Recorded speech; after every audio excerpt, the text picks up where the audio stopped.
નમસ્કાર. આજે આપણે સહનશક્તિ નવલકથાના 19મા ભાગ પર થોડી વિગતે ચર્ચા કરવાના છીએ. આ ભાગ 02-2014-2025નો છે. હાજી. આપણો હેતુ ખાલી વાર્તા કહેવાનો નથી, પણ આ ભાગમાં જે મુખ્ય પાત્ર છે રૂખી, એની ભણવાની જે તીવ્ર ઈચ્છા છે અને એના લીધે એના પરિવારમાં જે મતભેદ ઊભા થયા છે એના ઊંડાણમાં ઉતરવાનો છે. બરાબર. અને આ મતભેદ ખરેખર એમ કહી શકાય કે જટિલ છે. એક બાજુ રૂખી છે, જેનું ડૉક્ટર બનવાનું સપનું હવે વધારે ને વધારે સ્પષ્ટ થતું જાય છે. બીજી બાજુ એના પિતા મણિભાઈ, એ દીકરીની ઈચ્છા તો સમજે છે, પણ ક્યાંક ને ક્યાંક સમાજ અને પરિવારના દબાણમાં લાચાર જેવા દેખાય છે. અને ત્રીજા ખૂણે છે શાંતિ વહુ, રૂખીની સાવકી માં. એમનો વિરોધ તો એકદમ સીધો અને સ્પષ્ટ છે. હા, બિલકુલ. શાંતિ વહુના વિરોધનું કારણ પણ લેખકે સ્પષ્ટ કર્યું છે કે ભાઈ એ ગર્ભવતી છે અને એના આવનાર બાળક માટે એમને મોટા સપના છે. એટલે એમને એમ લાગે છે કે રૂખીએ અત્યારે ભણવાને બદલે ઘરકામમાં મદદ કરવી જોઈએ. પણ અહીંયા રસપ્રદ એ છે કે મણિભાઈ ભણતરના ફાયદા ગણાવે છે. હા, કે ભવિષ્ય સુધરશે, સારો વર મળશે. બરાબર. પણ આ બધી દલીલોની શાંતિ વહુ પર કોઈ જ અસર નથી થતી. જાણે બે અલગ પેઢીની કે બે અલગ વિચારસરણી ટકરાતી હોય ને એવું લાગે છે. સાચી વાત. અને એ પણ વિચારવા જેવું છે કે શાંતિ વહુનો વિરોધ ખાલી પોતાના આવનાર બાળકના ભવિષ્યની ચિંતા છે કે પછી એ સમયનો જે સામાજિક અભિગમ હતો કે ભાઈ છોકરીઓને ભણાવીને શું કામ છે, એ પણ એમાં ભળેલું છે. લેખક આપણને એ દિશામાં વિચારવા માટે ચોક્કસ પ્રેરે છે. મણિભાઈની પેલી દલીલ પણ જુઓ, સુવાવડનો વખત જતો રહેશે પણ ભણવાનો વખત પાછો નહીં આવે. કેટલી વજનદાર વાત છે. ખૂબ જ. પણ શાંતિ વહુ પર એની કોઈ અસર નથી.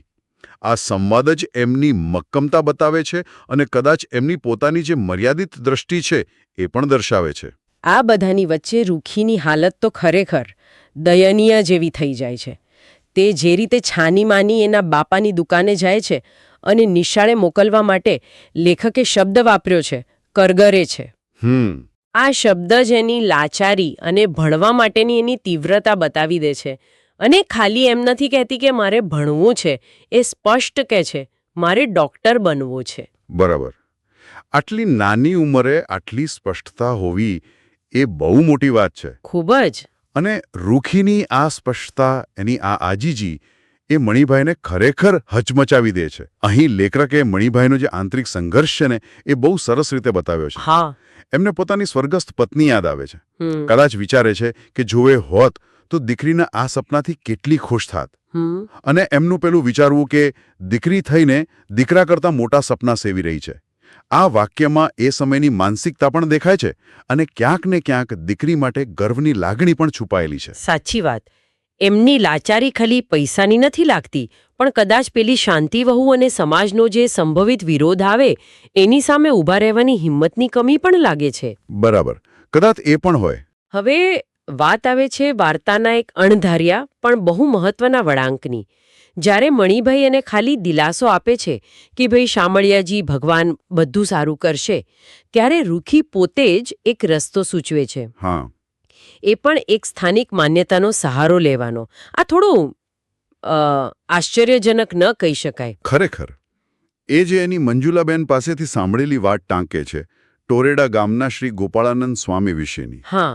કે ભાઈ ચિઠ્ઠીમાં મનોકામના લખીને એમના ચરણોમાં મૂકીએ તો સ્વામીજી રાત્રે એમના મિત્ર શામળિયાજી એટલે કે ભગવાન શ્રી કૃષ્ણનું જે એક સ્વરૂપ એમને એ ચિઠ્ઠી પહોંચાડે અને પછી ઈચ્છા પૂરી થાય. અને મહત્વનું એ છે કે રૂખીએ મંજુલાબેનને આવો કરતા જોયા હતા, એટલે એની વાતમાં વજન આવે છે. હા, એણે પ્રત્યક્ષ જોયેલું છે. તો અહીં લેખક શું કહેવા માંગતા હશે? એક બાજુ ભણતર છે, ડૉક્ટર બનવાની આધુનિક ઈચ્છા છે, અને બીજી બાજુ જ્યારે બધા રસ્તા બંધ લાગે ત્યારે એકદમ પરંપરાગત શ્રદ્ધાનો સહારો લેવાની વાત.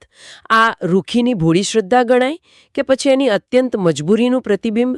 મને લાગે છે કે આ કદાચ બંનેનું મિશ્રણ છે. એ રૂખી માટે આશાનું છેલ્લું કિરણ છે. જ્યારે તર્ક, વિનંતી, કાકલુદી કશું કામ નથી કરતું, ત્યારે માણસ શ્રદ્ધા તરફ વળે જ છે. આ માન્યતા કદાચ વાર્તામાં ખાલી એક ઘટના નથી, પણ રૂખીના પાત્રના વિકાસ માટે, એનું મનોબળ ટકાવી રાખવા માટે જરૂરી બની શકે. અને એમ પણ બને કે લેખક આ દ્વારા સમાજમાં જે શ્રદ્ધા પ્રચલિત છે અને એનો પ્રભાવ કેવો હોય છે એના પર પણ પ્રકાશ પાડવા માંગતા હોય. એટલે આમ જોઈએ તો આ ભાગ આપણને રૂખીના સંઘર્ષની ગંભીરતા તો બતાવે જ છે, પણ સાથે સાથે એની અળગ મનોકામનાના પણ દર્શાવે છે. પેલું પારિવારિક વિરોધ, પિતાની લાચારી, સાવકી માની જીદ, આ બધાની વચ્ચે પણ એનું ડોક્ટર બનવાનું સપનું વધારે ને વધારે મજબૂત થતું દેખાય છે. બિલકુલ. અને હવે આ જે શ્રદ્ધાનો તાંતણો ઉમેરાયો છે ને, એ વાર્તાને કઈ દિશામાં લઈ જશે એ જોવું ખરેખર રસપ્રદ રહેશે. એ જ મુદ્દો છે વિચારવા જેવો. જ્યારે વ્યક્તિનો પોતાનો સંઘર્ષ આટલો તીવ્ર હોય ત્યારે શ્રદ્ધા કેટલી હદે વાસ્તવિક પરિસ્થિતિમાં બદલાવ લાવી શકે.